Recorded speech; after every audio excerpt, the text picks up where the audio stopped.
সেই ব্যাপারে আমার কিছু কথা আছে। আপনার স্কুলে হয়তো আগামীতে 100 লোক হবে, থাকবে।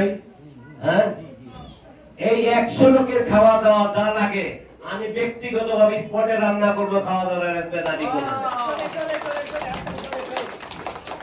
এবং এই আইটেম না, অনেক ইনশাআল্লাহ ভালো আইটেম দিয়ে টোটাল খরচটা আমি ব্যয় করব। আর পিকনিককে সৌন্দর্য করতে হলে আরো 2টা জিনিস লাগে। পাশাপাশি নতুন 2জন উপদেষ্টা হয়েছে, তাদের প্রতি আমার অনুরোধ থাকবো, তারা 2জন গানের শিল্পীর ব্যবস্থাটা তারা করবে, সাউন্ড সিস্টেম সহ। আর বিশেষ অতিথি যারা এখানে আছে তারা খুব ভালো মানের অন্তত 20-25টা পুরস্কারের ব্যবস্থা করবে। এইটাই আমার দাবি রইল সবার কাছে। আর সর্বশেষ স্কুলের ছাত্র ছাত্রীবৃন্দ আমার কাছে একটা দাবি করেছে, তাদের স্কুলে থেকে আইপিএস নাই।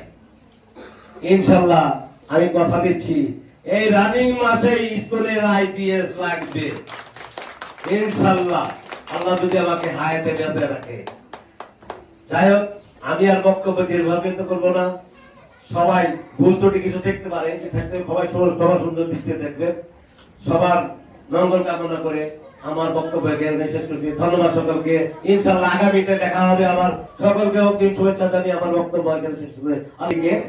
কারণ আমরা যেটা চেয়েছিলাম 15 দিন মুখ দিয়ে ঘোষণা দিয়েছে।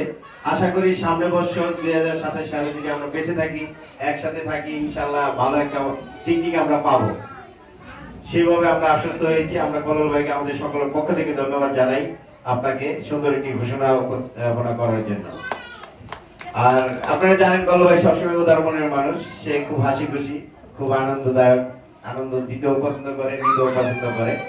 যাই হোক, আমাদের প্রধান অতিথির পরে আর কিছু থাকে না। প্রধান অতিথির বক্তব্য শেষ হয়ে গেছে। আমাদের এবার সমাপনী বক্তব্য নিয়ে আসবেন আমাদের আজকের শিশু একাডেমির অধ্যক্ষ